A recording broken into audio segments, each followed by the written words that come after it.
Ayakui Nekina Tori McConnell.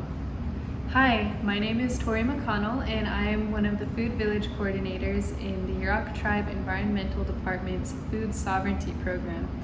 Today I've prepared a cooking demonstration for you that is centered around a quinoa salad with beets, roasted potatoes, and roasted cauliflower, flavored with a lemon, ginger, garlic, and honey dressing.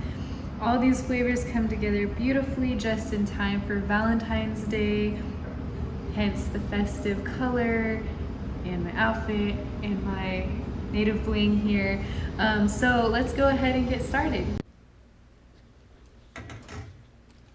I prepare to roast the cauliflower and potatoes by preheating the oven to 400 degrees. Then I wash my potatoes. These ones are already pretty clean. And then I'll peel them. And then I'll also thoroughly wash a head of cauliflower that I separated into florets. Once I have all my veggies prepared, I will go ahead and chop up the potatoes, chop the cauliflower and celery.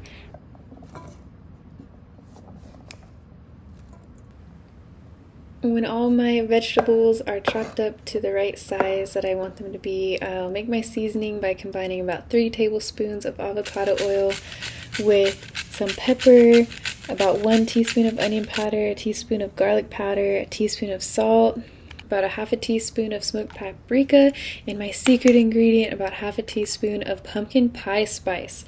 Now, you can adjust any of these to your liking.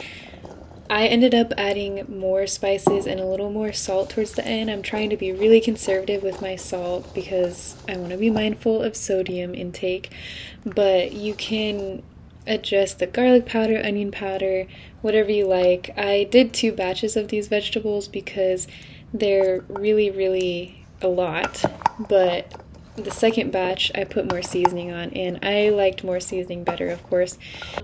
Oh yeah, and one little tip for chopping the celery is that I slice it down the middle, right, to make those smaller pieces of celery, but at the very end where it's really wide, I'll usually make 3 slits instead of just in the middle. That way I can just go through and chop it all at once and they're all the same size with less effort. Being very careful not to chop my fingers off because I already peeled one of my fingernails off earlier when I was peeling potatoes. Yes, it was my left middle fingernail. You can't see it here, but trust me, it showed up later on.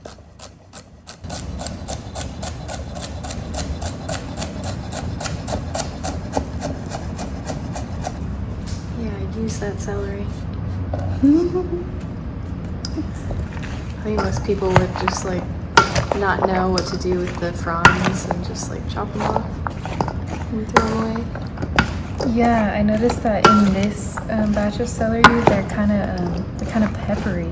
I mean, they're a little bitter, but like Bitter is good for you. yeah, and we need a little bitterness in our foods sometimes.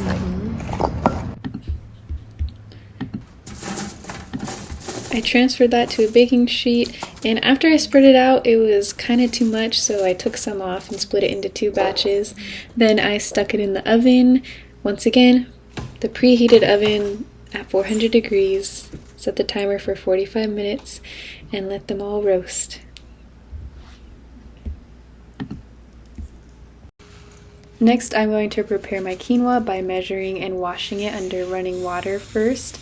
Then to cook it, I'll add it to a pot of simmering water. Once I've added the quinoa, I'll bring it back to a simmer and then reduce to low and cook for 15 minutes. After the 15 minutes, I'll remove the pot from the heat and let it sit and steam for 20 minutes. This will produce a nice fluffy quinoa, which is great because this is the star of our dish, and it's a wonderful sacred ingredient that we've been gifted by the people of the Andean region of South America. It's really a superfood overall, full of complete protein, complex carbohydrates, and nutrients that is great for all kinds of dishes and uses. Next, I'm going to prepare my beets. I'm going to set those beet greens aside. Those are usable, so don't throw them away. I maybe might make another video in the future showing how to use beet greens to reduce your plant waste, but for now I'm just going to peel these. I noticed how beautiful they were. They're really just coming out kind of like hearts. My coworker said they look like hearts with crowns on top, which I thought was very fitting for the theme of today's recipe. But look at those. So pretty. I'll go ahead and chop all the pieces off that I don't want and grate them.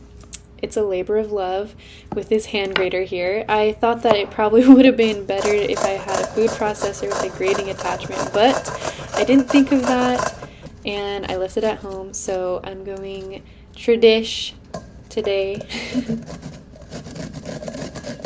Carefully doing that so I don't take off another one of my fingernails again.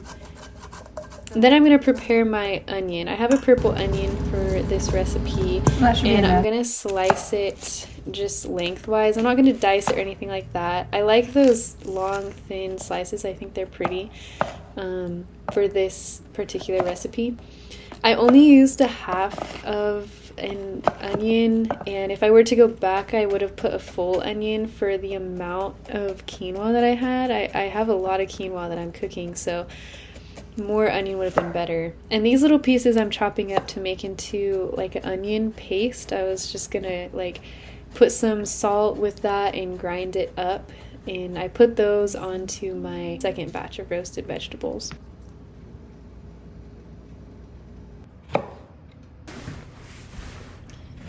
I set that aside and got to preparing my dressing by first cutting up a whole bunch of lemons, and I juiced them using this cool gadget I found in a drawer. I usually just use a metal spoon, but that worked just fine and I couldn't resist. And added my first special ingredient, ground ginger, and my next special ingredient, pepper, and my last special ingredient, garlic. And as I come to the honey, I can tell this isn't going to work. So I poured the juice into the bottle to see if I could dissolve the honey in the bottom with the acidity of the lemon. Shook that around, kind of stirred it around, and it worked pretty well. So ingenuity, I guess. Stirred that around and we're good to go. Yeah. So the quinoa is done. I like the way that it like created little bumps. I kind of let it cook too long, as I mentioned earlier, but it's still pretty fluffy and beautiful. It's gonna be just fine. So I dumped it in a bowl, put my beets and my onions in there, and start mixing like heck.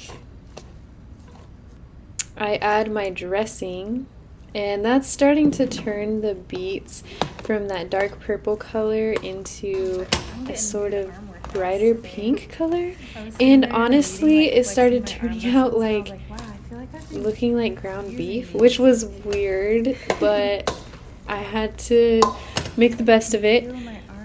I honestly think that it would look less like this if I had more different kinds of vegetables in there, maybe some cubed roasted beets and other things like that, carrots perhaps. I added celery, and which it made it even look more like ground beef. I was laughing this whole time, and I know that Christine was too, but she wasn't laughing outside. She was probably laughing on the inside because she didn't want to hurt my feelings, but she's the one who said it looked like ground beef in the first place, so I don't know. I chopped up the rest of my parsley and put that in there after I added my other roasted vegetables. And it's looking okay. It's looking okay. It still kind of looks gnarly, but you know, it tastes really good. Trust me. As I plated the dish, I added some more beets to make the color more rich pink again, that deep sort of jewel-like quality that we saw in the beets when I first peeled them, and it turned out okay. It's, you know, still kind of ground beefy, but we have all of the vegetables and garnishes, and honestly, I think it's festive. I think it's cute. I added some of this dressing. I blended some vegan Alfredo dressing that I had with lemon juice and olive oil just to make it a liquidy consistency. It turned out quite nice, actually. So here we have our final plating. The acidity from the lemon lightened the color of the beets into a reddish pinkish color, so I added a little bit more beets in to bring that vibrant, rich, like pinkish purple color back in. And I'm gonna go ahead and do a taste test here, get some cauliflower and some of the potato in it too.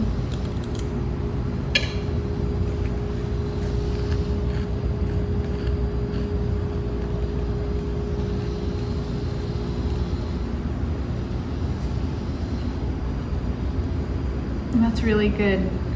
And the brightness of the lemon and the parsley contrast the quinoa and the roasted cauliflower and potato. The savory of the potato and the cauliflower kind of cut through the bright flavors of the lemon. I feel like it just all goes together perfectly, and celery provides a really good crunch. I would even add maybe cucumber.